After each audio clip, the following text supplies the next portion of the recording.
और जब हम बार बार प्रार्थना करने पर भी परमात्मा की शरण ग्रहण नहीं करते हैं, फिर आपत्ति आती है और फिर हम भगवान की तरफ चलते हैं तो उसकी सुनाई थोड़ी देर से होती है।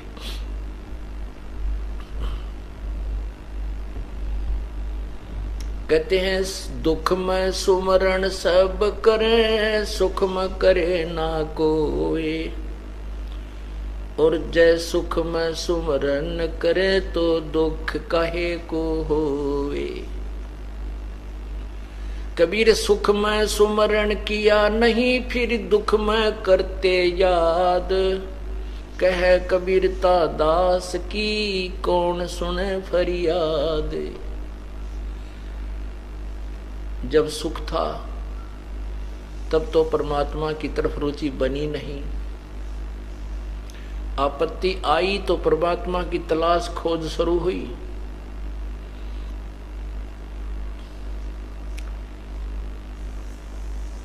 इसमें दो प्रकार के प्राणी होते हैं। जैसे हमारे भक्तजन जो परमात्मा की शरण में आ चुके हैं, वो अपने भाई को, बहन को, बेटे को, बेटी को, पत्नी को, पति को, पिता को, पुत्र को, माता को, रिश्तेदारों को, मित्र दोस्तों को, सभी को कहते हैं कि आप सत्संग में आओ और पूर्ण परमात्मा की भक्ति करो। उनसे बार बार प्रार्थना की जाती है। जो पुण्यात्मा है वो आ जाते हैं, जो नहीं आते हैं तो बाद में फिर उनके ऊपर आपत्ति आती है, भयंकर आपत्ति आ जाती है। कोई रोग आ जाता है या कोई और मानसिक परेशानी, कोई व्यवसाय में घाटा, फिर वो कहते हैं अब हमें ले चलो। तो फिर उनकी सुनाई बहुत देर से होती है। एक दुखी व्यक्ति है, उसको पता नहीं, किसी ने कहा नहीं, और वो दुखी व्यक्ति और हमारे भक्त के कहने मात्र से तुरंत आकर के परमात्मा के चरणों में आ जाता है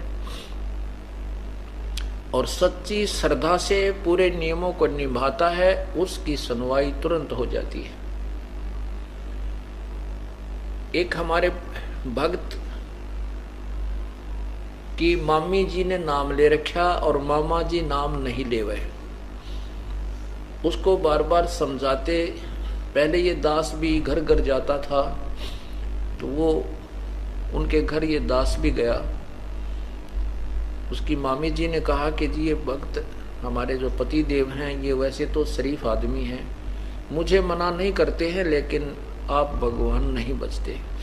कारण क्या था कि वो फौज से रिटायर्ड था और 5-7 शराब की बोतल उसको कैंटीन से मिल जाया करती, वह गुट्टी का चस्का नहीं छूटा था उसने, जिस कारण से उसने उपदेश नहीं लिया। और मैंने भी बहुत कहा, नहीं माना, उठकर बाहर निकल गया अपने घर से।